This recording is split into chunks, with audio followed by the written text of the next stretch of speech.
This is the Brilliantly Branded podcast, a safe place to have a voice and talk about branding and all the reasons that bring a brand to be brilliantly branded.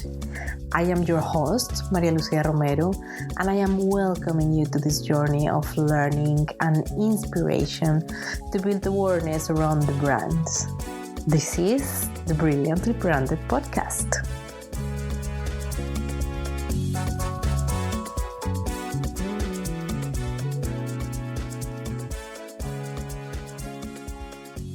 Get ready for an incredible episode that will end up making a big improvement in your communication skills.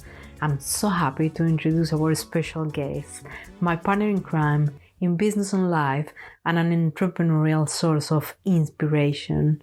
He had already built multiple successful businesses and brands, and he is here today to do what he knows perfectly well, adding value. And this time, we'll be doing it for our community. We'll be approaching interesting topics.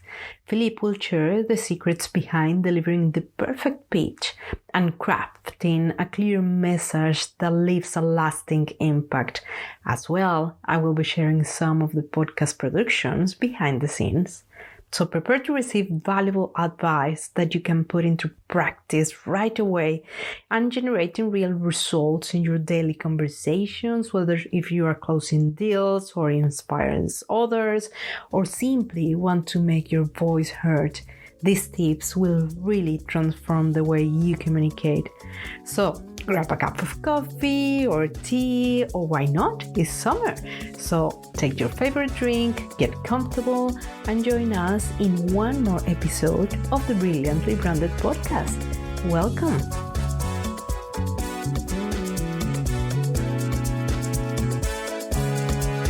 Well, today we have this special episode where I decide to invite my better half, that is Philippe Grother. Philippe Grother, my love. Yeah, I have to say that in public, yes. It's on the record now. So then, welcome to the Brilliantly Branded podcast. Thank you very much for having me. So for all those people that don't know who you are, please, could you introduce yourself? Well, thank you once again. So for our listeners, our viewers, I am apparently a better half, but that's a total exaggeration. Of course, she is my much, much better half. I'm Philippe Grother, the founder of Stepping Stone.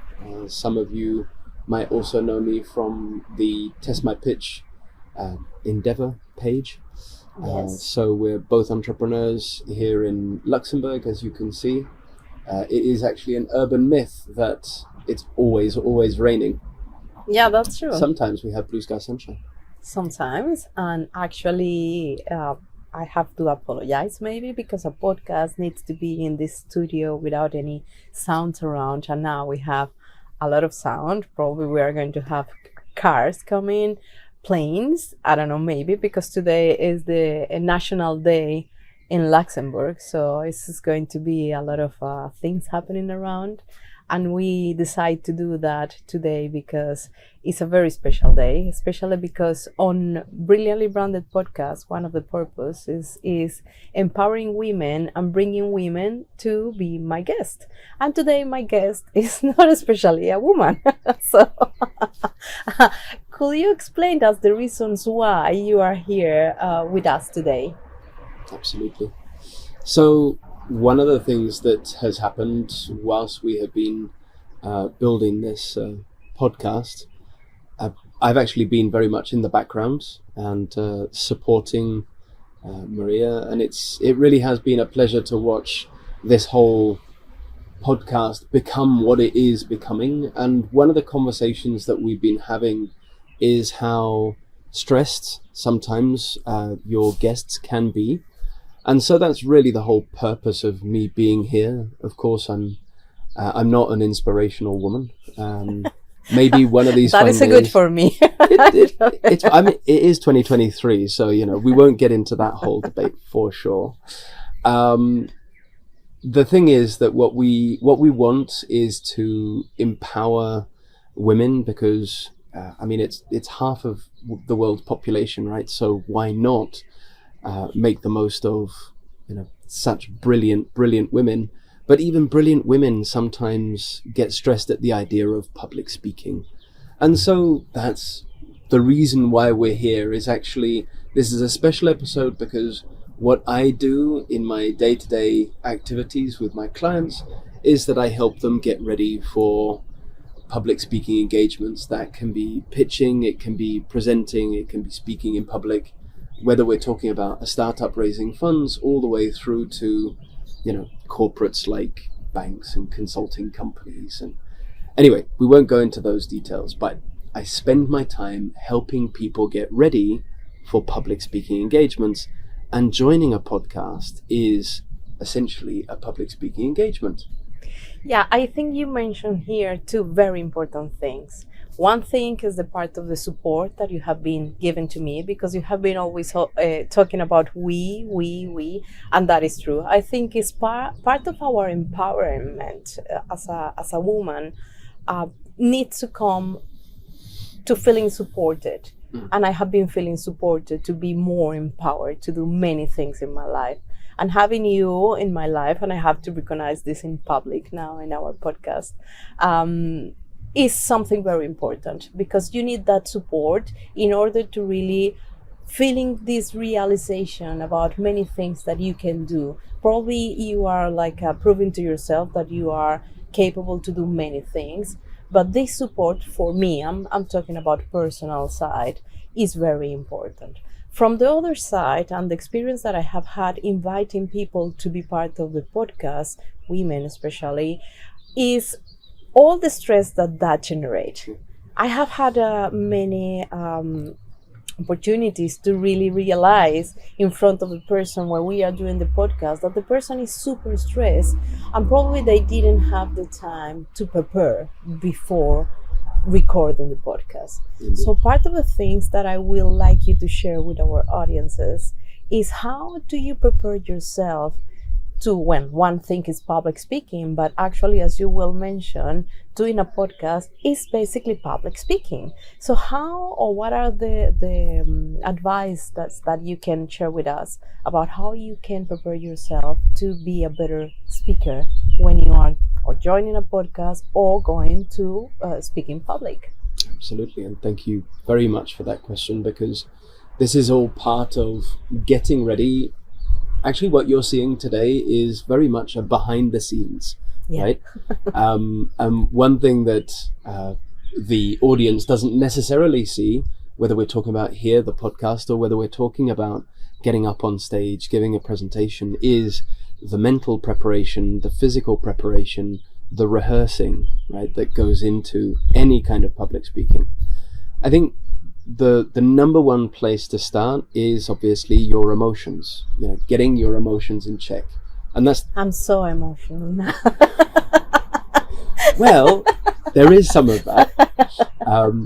It's actually really funny that you should say that, because there is so much that goes into psyching yourself up, and a lot of the stress that we feel before we actually start speaking in public is all self-inflicted, right?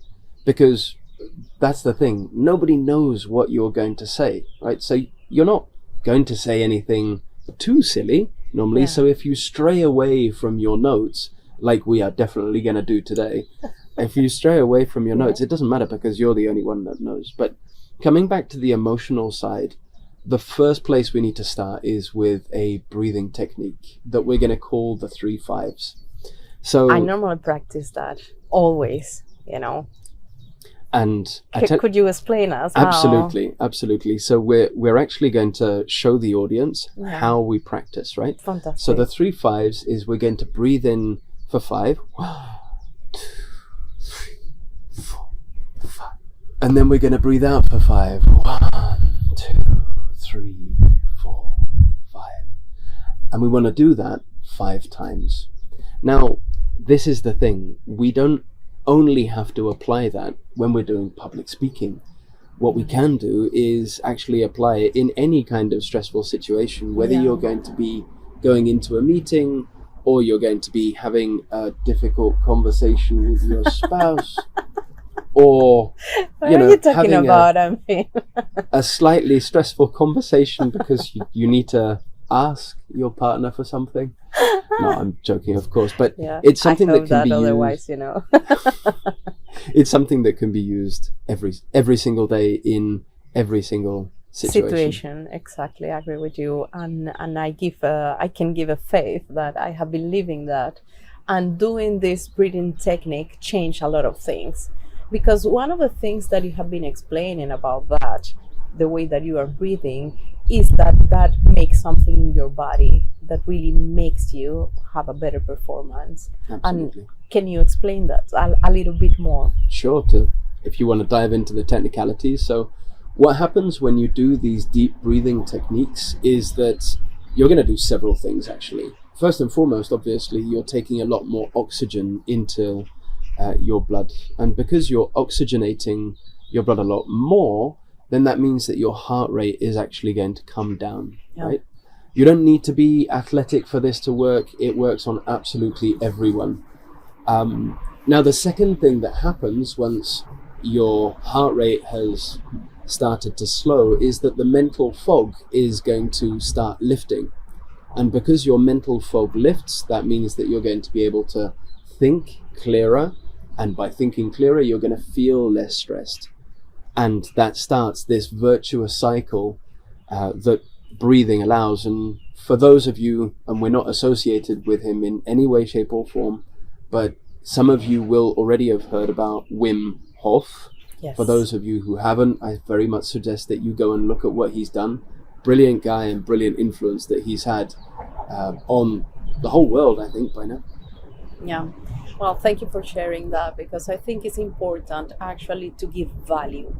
And this is one of my purpose in this podcast, and I know that this is your purpose too, behind your personal brand. I mean, behind who you are as a person, behind all the brands and the companies that you have been created.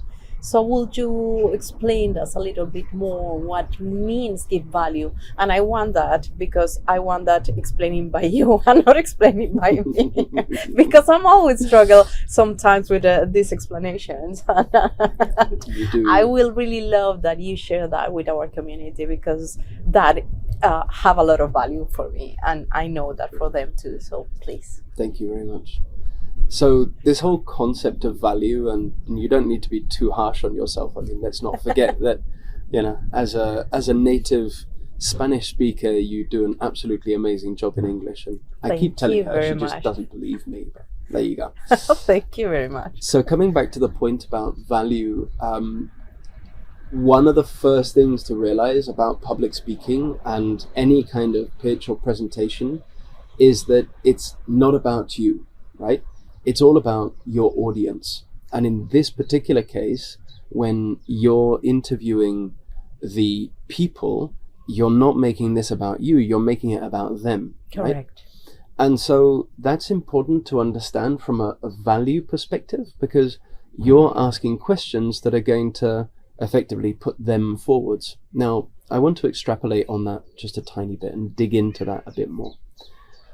If we make it all about ourselves, and now I'm talking about your customer interactions with your employees, with your clients, any kind of interaction, if you make it about you, then making it self-centered, obviously the person on the other side of the transaction, if it is transactional, is going to feel quote unquote left out, right? But if your first thought is, how can I add value to you, right, and put you first, then that means that the person that you have in front of you, your client, your partner, whoever it is going to feel seen, heard, understood. And at that point, you can create a real exchange between two people, because even in business, it's all about people working with people. In business, and of course, talking about business and about branding, that is one of the purpose of this podcast, in fact, is all the things that you do around to build this message, thinking in your client, knowing what you like or know just from your side, is how you add value to this client, keeping in mind all the things that you just mentioned. Absolutely. So looking at it from, and you actually already gave the answer in the question itself, because it's all about the other person. It's all about what's in it for them. Now you need to understand that your audience is always going to be asking themselves, what's in it for me? And that's a perfectly normal human reaction, right? All day, every day, if you're watching this right here, right now, it's that you want to get value out of it. So what's in it for me? That's what you're asking yourselves at the moment. And if we, as people speaking in public on a podcast, if we make it about the people we're speaking with and we add value to them first, then naturally we're going to create that engagement. Now, what that means from a branding perspective is thinking of your users, thinking of your clients. What's in it for them? What value am I bringing to them? And that has a knock-on effect because your clients, your partners, internal and external, are going to feel valued. They're going to feel seen, heard, and understood. You see, I have been training him very well to talk about branding. But no, thank you for sharing. I think it's true about what you mentioned, about all the things that you need to keep in mind when you are communicating that message and when you want to put it out, that message. But one of the very important things that you have been always mentioned is do better questions. So doing the better questions to everything that you wanted to put across to build a message, how you can start to build the better questions. I mean, how do you do that? Can you explain that a bit more about that? Absolutely. And in fact, that's where it all starts, right? If we're thinking about value, if we're thinking about the message that we put across, we need to ask ourselves, what does life look like from our user's perspective? What does life look like from our client's perspective, our partner's perspective? And only once we start thinking like that can we actually start putting ourselves in their shoes, looking at what life is like from their point of view, and then being curious about what we can do to add value to them. Now, you mentioned asking better questions, right? First and foremost, we have to differentiate between closed questions, and those are going to be questions that we answer yes or no to, and open questions, and that's going to be where we can actually get a lot more information out of those questions. I think you mentioned something super key and super important, because sometimes you just said do better questions, but how is to do a better questions, how that works, and mentioned that the open and closed questions is something very important to know, because probably this is the mistake. We just are doing questions, but we never know the theory or the keys about how to really do better questions and how to build that up in order to get all this information out. So in order to formulate these better questions, which other advices can you give us now? I like the fact that you're digging deeper and deeper, because I'm going to be asking questions afterwards as well. So you will end up interviewing me, not in the contrary way. Well, this is about a podcast. It's okay. I'm going to hijack your podcast to make this podcast so that we can finally shine the light on you a bit. Yeah. So one of the things that we need to understand is what we want to get out of that question, right? One of the things is asking questions that allow you and allow that person to give you more information. If you ask a question, do you like this? That is yes or not. No. Correct. What do you like the most about this product, this service? What do you dislike the most? That's obviously oriented towards like and dislike. How can this product service add more value to you? That's not asking whether they like it or not. It's how this product can add more value to them. What you need to do, what we need to do, because it's all work in progress, right? I'm still learning to ask better questions, and hopefully one of these fine days I will become very, very, very good. But what you need to understand is that it's all a question of state of mind. It's a frame of mind, right? What we want is to become so curious about what's in it for you as a person that I want to understand what life looks like from your point of view, right? And if we get into the habit of asking questions that help people talk, not guide them, right? Because otherwise it's what we call the confirmation bias. If you're looking for someone to tell you what you want to hear, like for example, please tell me you like my product so that I can just tick it, I can put a tick in the box, that doesn't give you any constructive feedback. Really good questions help you understand what life looks like from their point of view. And when you're looking to build those questions, what you're actually looking for is to understand what life is like on the other side. Now, this is a bit of behind the scenes for you. When Maria is preparing every single episode, she spends a huge amount of time writing the questions out and imagining what those questions are going to give as an answer. Could you tell us a bit more about how you go about finding the right questions to ask for your interviewees? Yeah, of course. And this is amazing that you make that question, because it's a very good question, first. And second, that will let the people know how running a podcast became a big work to do around. Because first, one of the things is research about who is this person that I wanted to invite to be my guest, to be part of my podcast. So what is the value that the person is going to give to my audiences? And the questions, when I prepare the questionnaire, I need to go and research on detail what this person have been doing. And I have been working in marketing and branding, but never, and I have a lot of respect for a journalist right now because of that, because the fact that all the work that you need to put behind that in order to build those questions that will resonate with that person. Because, if I just go and do general questions, this is probably not going to give the value that I wanted to put out from them in each of the interviews that I'm building up. So doing those questions is super challenging for me, because I am actually sometimes coming to the point where the people start to feel a bit more emotional, because I have been touching some fibers that they probably was not ready to answer in that moment of their life. But that brings us a lot of value, because the fact is how you make the people come with their authenticity and express all this power that you can express when you have a voice. That this is part of the purpose of the podcast too. Give a voice to those people, of those women that wanted to put across messages that probably you are not communicating through your advertising or through your communication as a brand in general.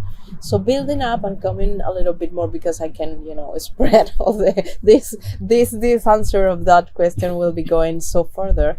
But the fact that I build that questions based on their background, and actually there is bringing something important is what internet is telling me about that person. And then I connected how when you build your personal brand, probably not conscious entirely what are you putting across or what you are putting out is part of the things that is very important for the world to know. I mean, what are you allowing internet to put about you? What are the messages that you are spreading? What are you talking about yourself, for example, in social media, in the channels that you have the control to manage, like a LinkedIn, for example? What is the information and the words that you are putting there out? So what I am doing is researching about all those details, and I have been realizing that I have this capacity to go and do this good research about that person, that sometimes people are surprised, like, where did you find that information about me, and where are you asking that specifically?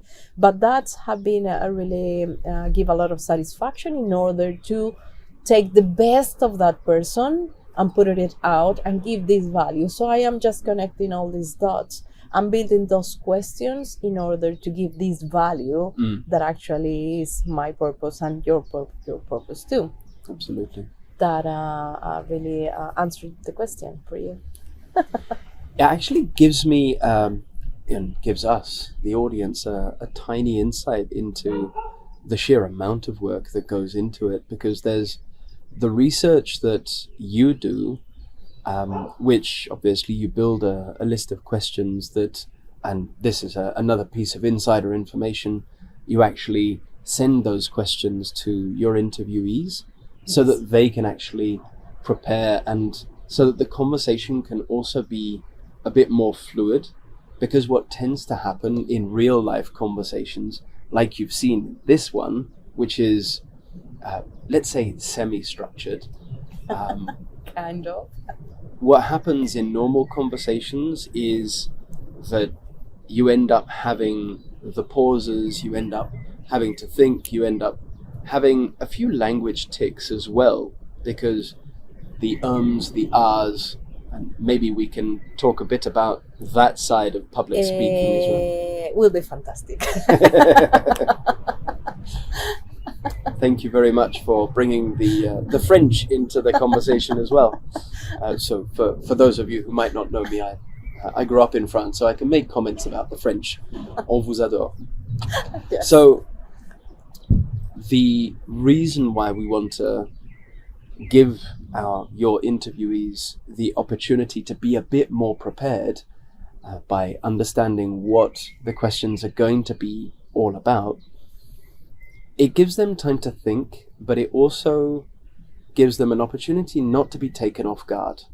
And this is the other message that we want to put across to you who are listening, who are actually going to be coming onto the podcast, because one of the purposes of this video is that you're going to be able to send this to your interviewees so that they can watch it and get the behind the scenes as well. So for you watching in the future, hello.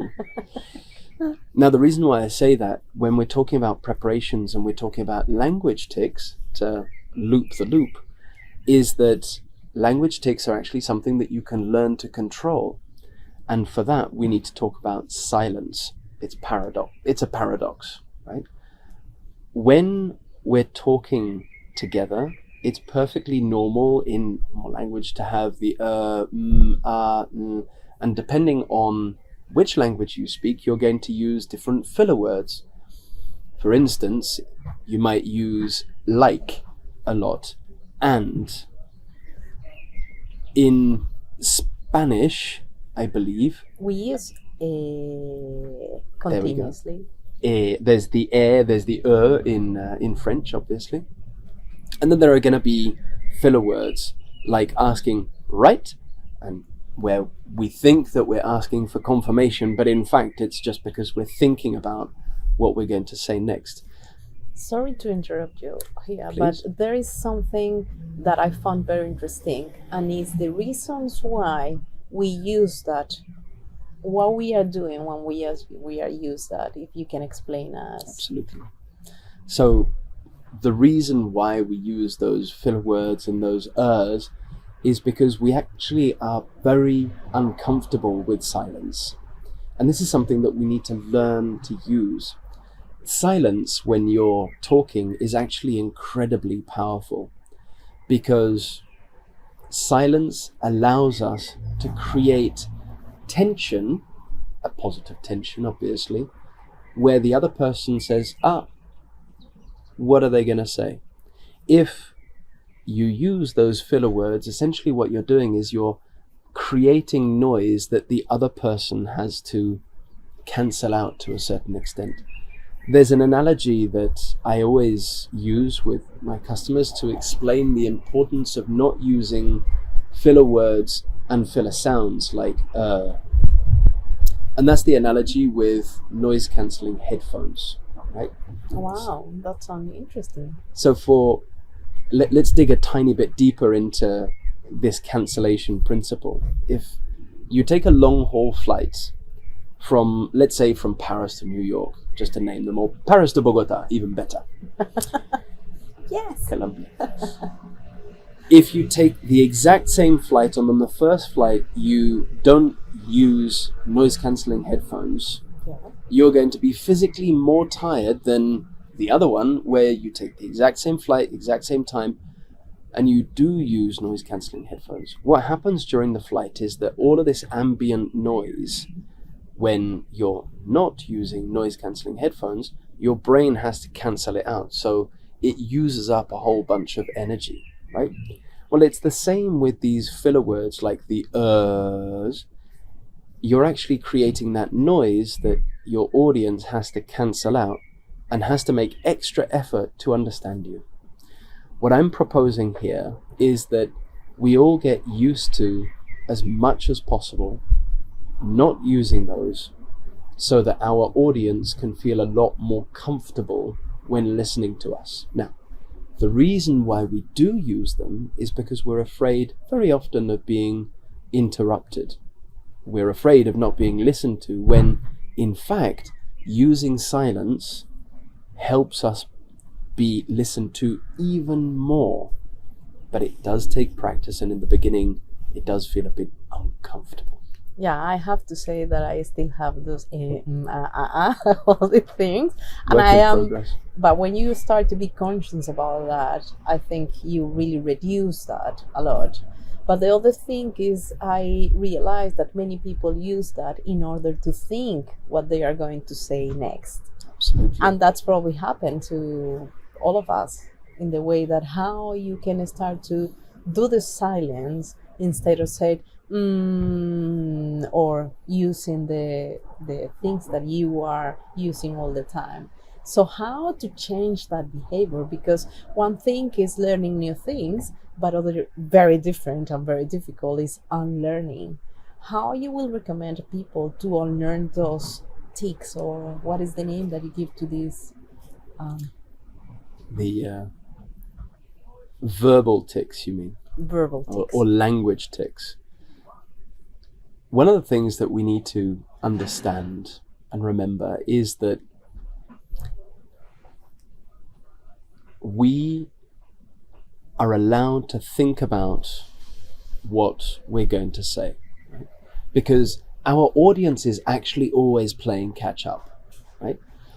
The faster you speak, the more of a gap there is between you and your audience from a mental point of view. Now, imagine that you are talking at a certain speed. If you're talking very fast, you're thinking ahead to what you're going to say, but your audience is actually behind you. They're still catching up, right? The reason why we use these filler words is also so that we appear like we're going faster and faster, right? The reality is you actually want to slow down. The more you slow down, the more you allow your audience to keep up with what you're saying. And in doing so, your speech becomes clearer. Now, that doesn't mean that you're going to start talking like this. In a slow motion. Exactly. You will notice that you'll have the impression, when you do start using silence, when you use silence, you will have the impression that you're actually speaking a lot slower, because there's less sound coming out of your mouth, when in fact you're speaking just as fast, but you're allowing your audience to keep up, because they're not having to cancel out all of that noise that you're putting in there.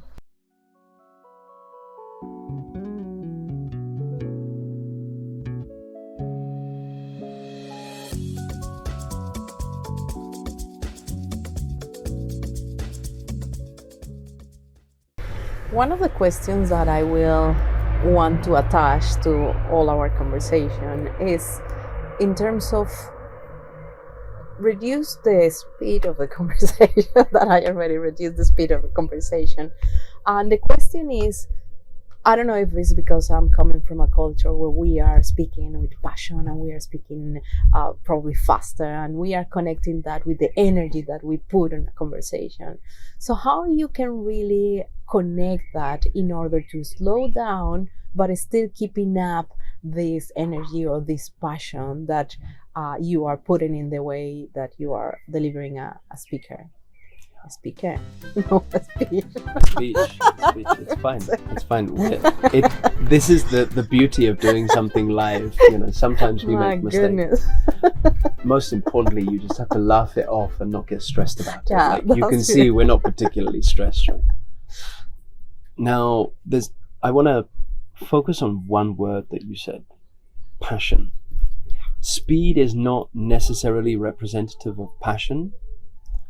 And to communicate passion, you don't need to go quickly.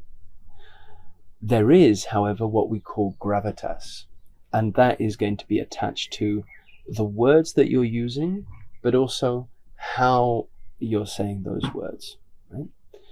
By using more silence at strategic moments, you're not going to speak like this. No, please. Obviously not, right? But when you want to drive a point home, you can take a tiny bit longer in your pause so that your audience, again, has time to catch up. Now, that doesn't mean that you're always going to speak super slowly. On the contrary, you actually remind me of how often I encourage people to vary the cadence of their speech, purely and simply because by speeding up, we show that there's going to be something, or there is something very exciting about what we're saying. And then when we slow down, it's going to create that sense of gravitas, that sense of importance, right? So you can communicate passion in both ways.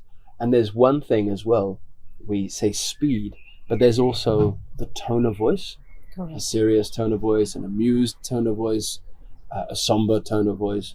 And it depends on what emotion you want to create, right? Naturally, all situations are not the same, but bringing this back down to the podcast, the tone that you use with the people that you speak with, that you interview, it's always going to be conversational, right? Although it is a structured or semi-structured conversation, it's always going to be from a position of learning from one to the other, because you learn from your interviewees and hopefully the audience learns from you both, right? And naturally, and this is something that I've observed from a third person point of view, is that what tends to happen is that you make people think about themselves, their business and their brand in a different way. You shed a different light because you're asking questions that they might not necessarily have asked themselves before. And it all comes back through to what value you want to bring to your audience. Correct. And I think that you just have delivered a lot of value. I mean, all the things that you just said is like all the things that is very important to keep in mind, not only when you are going to speak in public, but for many things in the life and for many things in terms of business and how to bring all the things to put it in practice in order to build up the things that you are building into your life. And one of the questions that I wanted to do to you right now, and is the fact that one of your brand is Test My Pitch. And many of the people that wanted just not to speaking in public or to speaking in a podcast, but they have their lives and they need, actually you end up doing a pitching to people, to sales your product, or to even to sell yourself. So what could be a very key advice from you for all those people that are listening to us right now, in order to build their own pitch?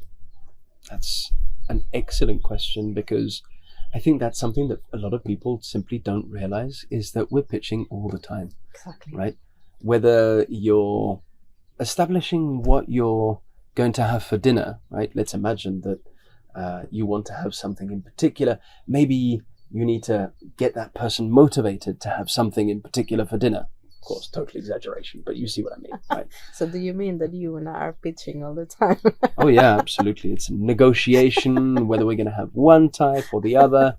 That's it. The audience, that's it. The audience knows that we're a couple because they can identify with that. Also, that's actually, on a side note, making your stories relatable is something that's going to be very important, but we're going to come back to that afterwards. So the idea of pitching and public speaking is that you're wanting to get a message across, but if you come at it from a value perspective, right? What can I do to add value to this person? It goes beyond what's in it for me. What's in it for them? How can I add value to this person, right? Now, of course, what does that mean if we don't actually need to pitch our business or go and raise funds? Or the thing is that we make public speaking so complicated. What we need to realize is actually just human beings speaking with other human beings. And those people are just as afraid of something as you. We all have our hopes and dreams, and, we all get up in the morning and, we've got certain things to do in the morning, and, then we all go off to work and we all come back from work. The reality is that we don't need to overcomplicate these things. The person sitting on the other side of the podcast, in this particular case, it's going to be you and your interviewees, or you and your audience, whoever they are. They're just human beings. And the fundamental part is that people want to feel seen, heard, and understood. If you accomplish those things in your interaction, then you can start to have meaningful conversations, because in the end, that's all it's about, having meaningful conversations. You touch a really interesting point, and is how to establish this meaningful conversation. Because on my personal side, and part of learning all the things that I have been learned from you in order to speak with the people and to build a networking around, is always this question, is what I'm going to say to that person that is in front of me. First, of course, you have to introduce yourself, but to make that more natural, to build up this interesting conversation, how you start to build this up?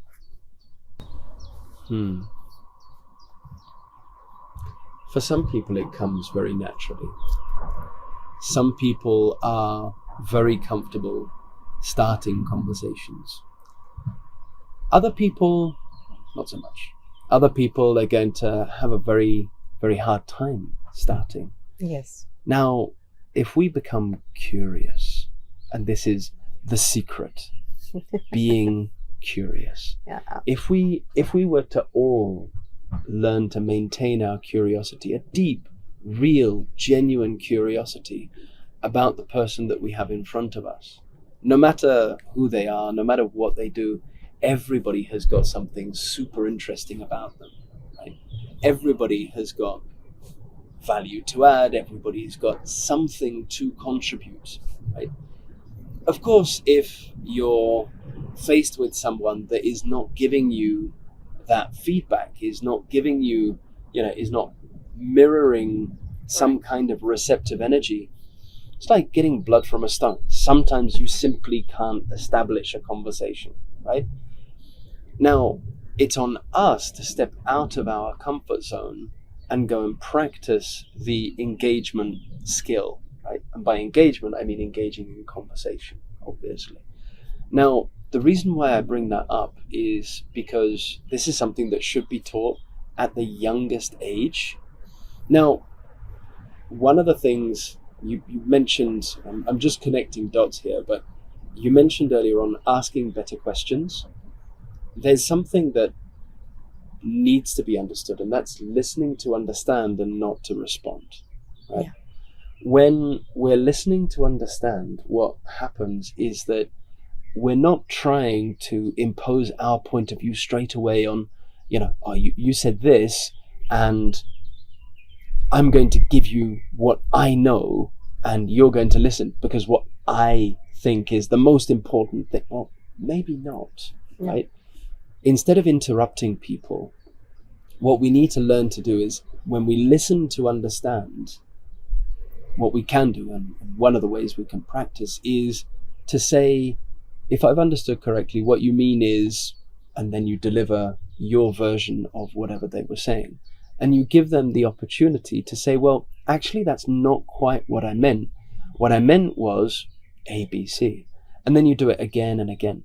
And so the rule I should say the trick is to only give and only express your point of view once you have really, really understood what the other person is saying. And that's listening to understand and not to respond. And unfortunately, we live in a world today where we're just constantly bombarded with so much information that we become reactive and not reflective. If we were a lot more reflective, what would happen is that we would be listening to everything that person is saying, because sometimes, and this is the conversation that I was having with Jacek, our dear friend, hi Jacek, not that long ago, is that when we interrupt people, what happens is that maybe we're interrupting them just before they were going to say something super, super important. And we ourselves, we miss that value, right? But that's our own fault because we interrupted them, right? And so what do brands do? Brands essentially are people servicing people, right? Whether you're selling a product or a service, it doesn't actually matter. It's value that is being exchanged between one individual, one group of individuals, and another group of individuals, right? And so the reason why listening to understand is so important in the context of branding is because if you ask the right questions and then you listen to understand and not to respond, all of a sudden you're getting all of this feedback. Correct. And you're listening to your customer feels seen, heard, and understood, and you're adding value to them. Exactly. And this is what I repeat to my clients all the time. In order for them to do all this customer service feedback, where you are receiving all the comments about the client, about how they are feeling with your product and how they feel identified with the brand or the product that they are receiving. So part of this is actually listening to understand your customer, listening to understand what they want, what they need. And this is when the creation of a brand or of a product or even a new product.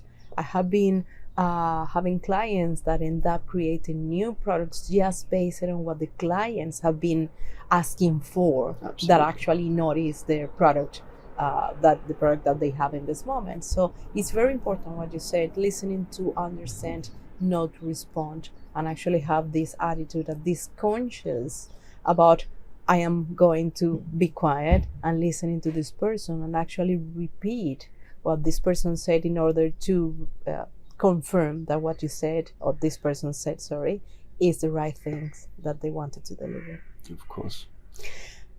Do you want to add something else? Absolutely. And this is, obviously, we're always putting everything we do in context, right? The reason why we've gone on this whole journey is to give our viewers and your audience the insights into what goes into building a podcast. And I've actually got a question for you, for other people who might be wanting to get into the podcast world.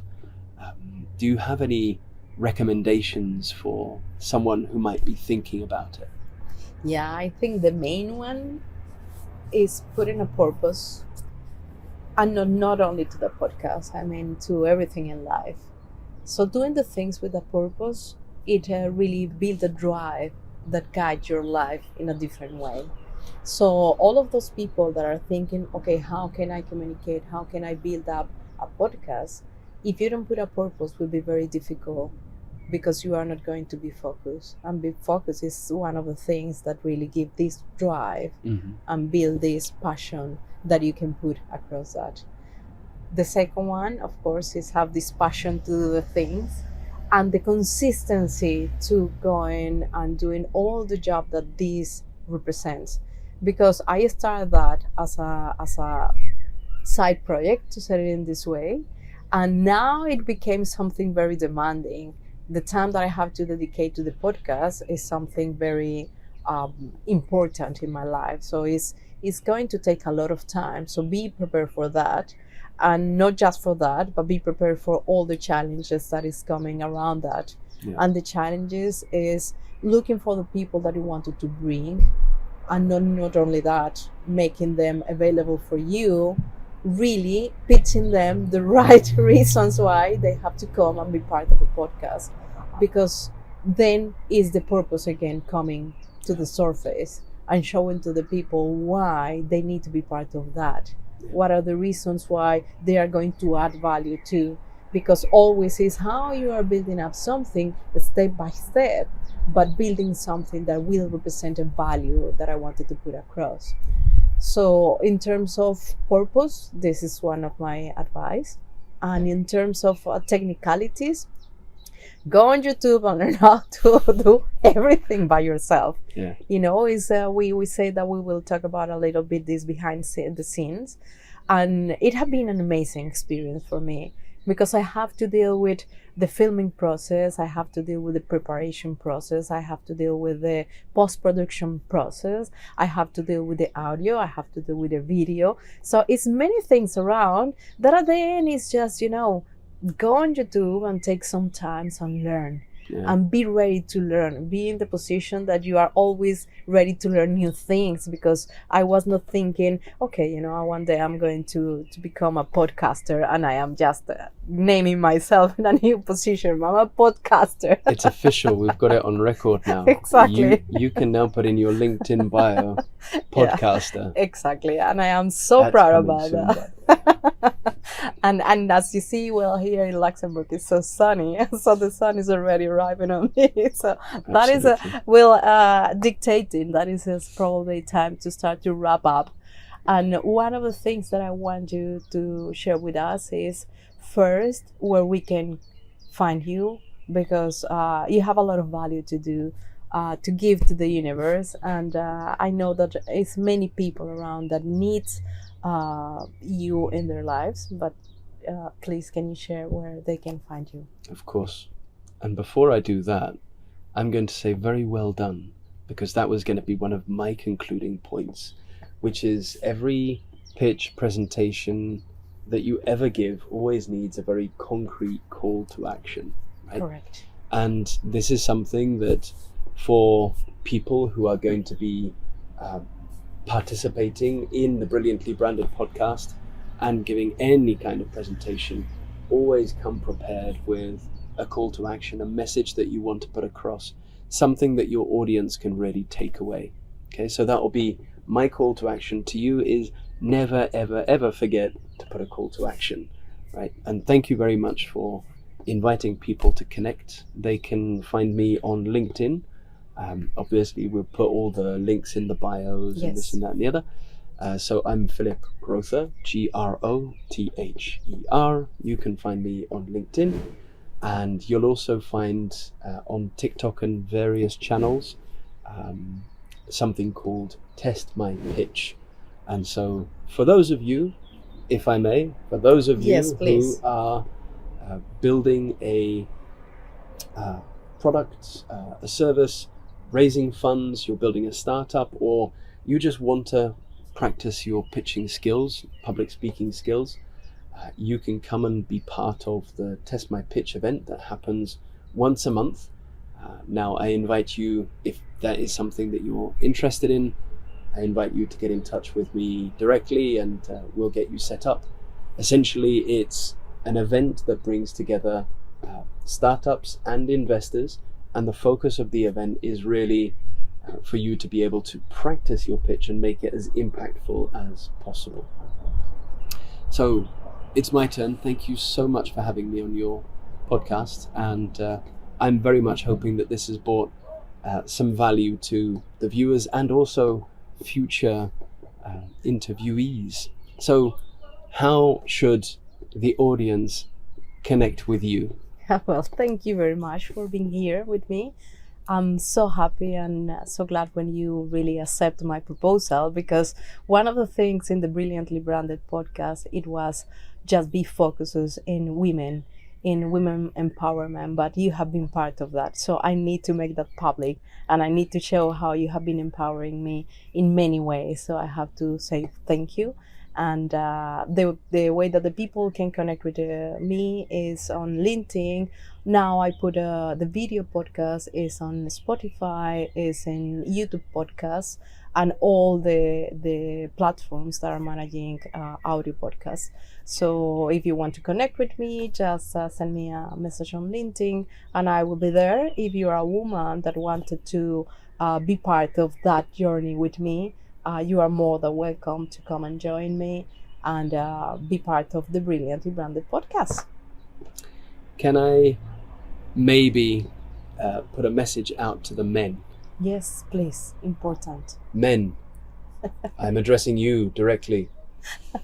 If you have a woman, she doesn't necessarily have to be your partner, but if you know a brilliant woman, it is your job to support her, to support them as much as possible, because together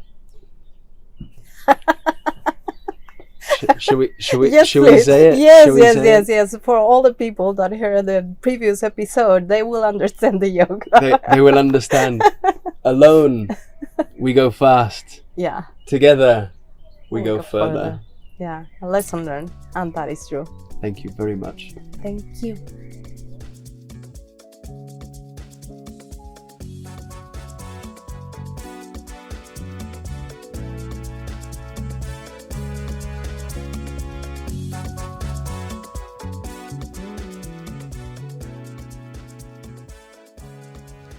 We hope you have been inspired by this content and join us for future episodes of the Brilliantly Branded podcast. We will continue exploring the power of branding and the stories behind successful brands. And remember, if you know a woman who has built a successful brand with a unique approach and a story to share, please refer them to our podcast. We would love to learn from their experiences and share their story with our listeners. Stay tuned for most episodes of Brilliantly Branded, and don't forget to follow us on Instagram, LinkedIn, on our YouTube channel for more branding insights and women empowerment. Until the next episode, ciao ciao.